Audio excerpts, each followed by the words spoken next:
All right, so we're at the air show doing the show today, fireworks show, and there's a plane in the sky that is trying to land. He just did his routine. It's an older plane, and he made 2 passes, and his landing gear is stuck.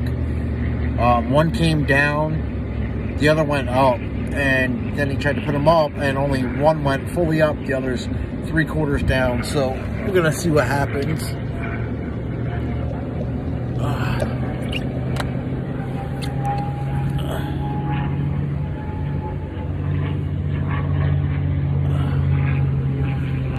So,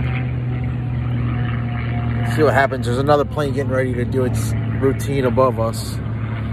So, try to get video of this when it comes back in.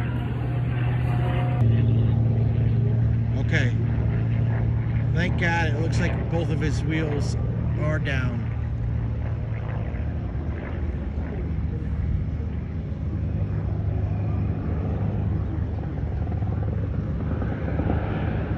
Yep, he got him down. He got him down.